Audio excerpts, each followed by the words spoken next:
Hey, it's Dorr and Dutch with Tactical Hyve. We're back, and today's video we're going to be going over our gear setups. We're starting out a new segment here at Tactical Hyve where we're basically going to be going over people's gear. Gear is very, personal thing. Everybody sets their stuff up a little bit different. There's a lot of pros and cons to any which way you want to do it, and we're just going to be going into how we set up our gear, why we set up our gear that way, and what works for us. So stay tuned.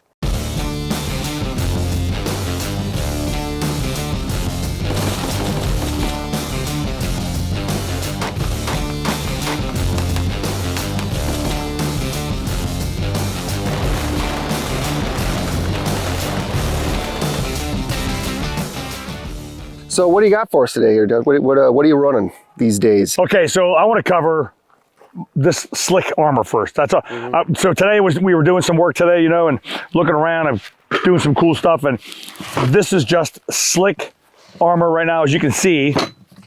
No pouches, no IFAC, no nothing on here at all. I've even taken the armor out. I don't want to show you. This is Tier Tactical, right? This is a fantastic setup. They're USA made right here in Arizona, right? Badass stuff right here. So, and in this particular case, by the way, I love the way this works as well. Right on. Just pulls away just like that, right? And then magazines fall on the ground and everything else. It's a lot of fun. This particular kit right here has 2 level 3 plus plates with level 3 on the inside as well. So it's a really nice setup.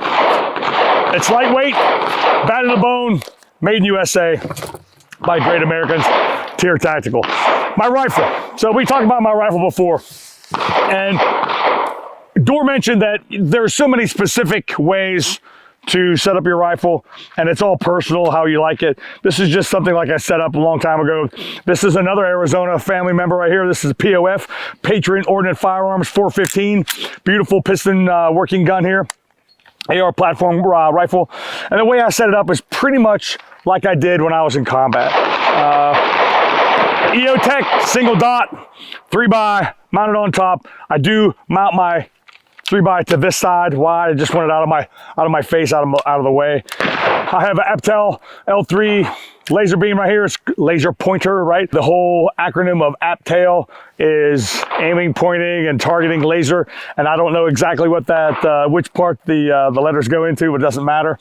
Surefire Scout Light, a lot of lumens, a lot of power, big time. It's a help, right? 2 dual switches here from Surefire, and so redundancy, right? So the military likes redundancy. I like redundancy.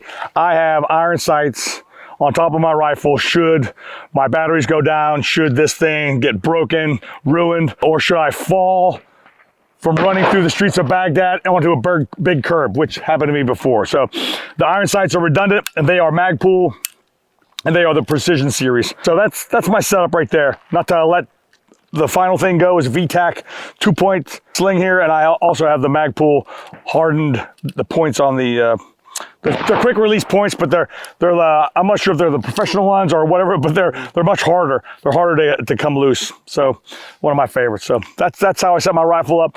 I'm looking at actually trying to change a little bit of what I'm going to do. I may move this forward, and I may get these switches up top maybe, but what I want is a switch that does both, right? That does both laser beam and light instead of 2 that do that. But in the meantime, that's how I'm set up, man. Right on. How about you?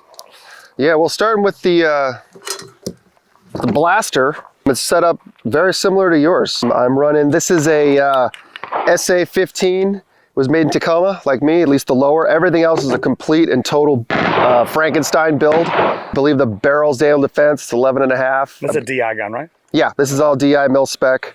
Got the SOCOM Surefire flash hider, run this Surefire Scout Light. I also run the Appeal. Backup irons are the kind of standard plain Jane Magpul ones. Yeah, older ones. And then I'm running currently running a Romeo 4. I like it, and I run it on a LaRue riser. I like the riser. It's easier to shoot on nods that way. It's something we started using towards the second half. And I see you're using like what do you use this for? As a steady, something just somewhere to put your hand on here? Yeah, somewhere to put your hand. I actually have it, the rail attachment piece on there. and just a little bit more standoff for the heat, and it just gives me something more to hang on to. I run my light along the left side so that I can get to it. I run my light with a plunger. I don't use the pressure pad, but I do run my laser on a pressure pad, and it fits beautifully in this gap between the grip and the free float rail. You know, it's got the minimalist little brace thing or whatever the hell you want to call it. And, you know. And you're running a 2-point sling? Yeah, this is a Faro Concepts 2-point sling. I'm a big fan of the Magpul Ambi single point, but I generally run it in a 2-point modified configuration, like so. But I can switch it back to a true single point if I wanted to. Nice. But, you know, it's situation dependent. Now, one of the things that I brought was a slick armor carrier. I do often carry one that has mag pouches and IFAKs, and I got some other crap over here. I got a radio holder and stuff like that. What do you got on? So this is the last play carrier I was using at my last job. And this is a JPC. This is the original JPC. I never, Crye Precision JPC. I never bothered with the other one. Jumpable plate carrier. There you go. So good with the acronyms. So good. Up front, you know, it's slick. For the most part, I run the Blue Force Gear 10 speeds on either side if I want additional ammo, or if I can pretty much put anything in these things. I love these pouches. And then along this side, 2 frags and a smoke pouch. You're running side plates too? Yeah, I run side plates. This is exactly how I had it at my last, you know, when I was running. I haven't done anything to it. Tourniquet on this side. So I have my left side tourniquet on the plate carrier. My right side tourniquet would generally be on my belt or in one of my mini pants pockets. Then this is a general purpose machine gun pouch. I put anything and everything in there. Generally, this is where I would keep my nods in the middle of the day. Then along the back, I've got the hydro pouch and the 2 slap charge pouches. And I see you carry Old Glory here. Old Glory is with me. I love it. My back. IFAK, what else is here? Yeah. So on the pistol belt, Blue Force Gear pistol belt, we've got the 10-speed pistol bag pouches. This is pretty minimalist. I've got the IFAK pouch with the ambi release, and then a dump pouch if I need it for mags or SSC or whatever else. 320 SIG, running the Romeo 1, I believe this is, with an X200. Safariland holster, you know, same as it ever was. And then I keep it on the fast clip so I can switch from platform to platform. Nice. All right. Yeah. Yeah, so my belt, another tier tactical belt. This is the gunfighter belt. What do I have over? Let's start this side first. Just a couple of mag holders. I'm also running a SIG, so we'll talk about that in a minute as you get over there. Also running a fast mag, actually running 2 fast mag holders for my rifle. In the back, nothing fancy at all. Matter of fact, it's just a dump pouch. That's all that is right there. It Velcros off, becomes a dump pouch. And then over here, really close to the waistband holster here, close to the body holster, almost like a concealment holster, right? This is from Bravo Concealment Holsters, American-made company out of Houston, Texas. Great Americans make all kinds of inject molding holsters for your kit. In here, 320X carry, Romeo 1. What is another thing I like a lot about this, because this is not a holster that is a what's your holster called? It's a drop. No, it's not a drop, but it's a sorry, it's a retention holster. Yeah. Mechanical retention. Thank you. And there's different levels of retention, of course, as well. This one is not a retention holster, so it's made for speed, but the clip draw actually helps hold this pistol in there. So if I'm running around on target, running around on the range, it helps me out. And then when I don't need this kit, the clip draw obviously works right here. But it's a great American-made company. You should check out clip draw if you want to be. You have spoken about being a minimalist. You talked about that a couple different times, and I completely agree with you when it comes to holsters. I'm not a big fan. When I carry concealed, I use the clip draw almost all the time. So this is how most of the time I fly, and that's about it on that. And you may know, or you may not know, that you're really not authentic until you cruise around the range with Crye Precision pants and some sort of super hot, sexy gear on your feet, like Loas or Solomon's or something like that. Of course, we're just kidding. We're making light of it. But you know, I love the Crye Precision pants because I've been wearing them for such a long time, and they're just really comfortable. So that's what I wear. All right, guys, so that was a quick down and dirty on how we run our setups. There's going to be definitely some commonalities you'll see, and then some differences. It really comes down to the individual and the mission. Yeah. Is there any one way to set up a kit? No. No, we already saw here, right? So today I'm running slick. He's running a full kit here. I have full kit elsewhere as well, but I'm just not wearing it all the time. Plates in, plates out. You know, in the end, I think, like you already mentioned, what's best is for you as an individual. You know, where else do you get this information, right? What's the mission for? Why do you want all this like this, or why do you want only this? It's what's the mission for, right? What are you prepared to do as a citizen, a law enforcement agent, or a military guy? What are you prepared to do? So if you're just gonna cruise around back and forth to Walmart and to the ATM and to, you know, the barber shop, you probably don't need all this. But if you find yourself in another predicament somewhere else, you may need this, right?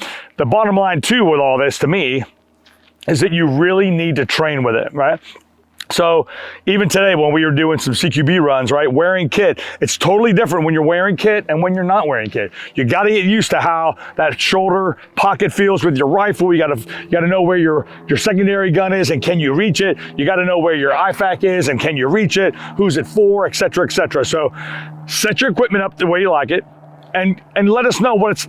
Give us some photos, give us a rundown. We want to interact with you and just, you know, shoot the crap with you and just figure out how your kit is and where it stands, right?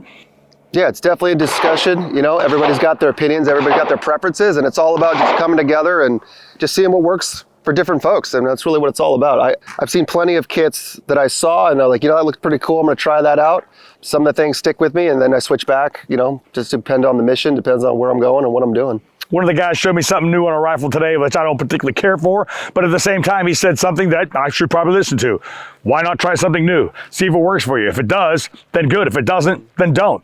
And when it comes to a rifle or it comes to a pistol, then test yourself on the range, right? Whether it's on a timer and in different situations, whether you want to do high port or low port or high ready, low ready, whatever you call it, compressed ready or the Sewell for position for your pistols, whatever it might be. But, you know, go test yourself, put yourself on the clock and see if that's really going to work for you. And if it doesn't, man, maybe you should scrap it. If it works for you, well, then keep rolling with it. All right, guys, just a quick down and dirty of how we set up our plate carriers. You know, we run our gear and our primaries. We'd love to see what you guys are running, you know, how you're setting up, what works for you, what doesn't work for you.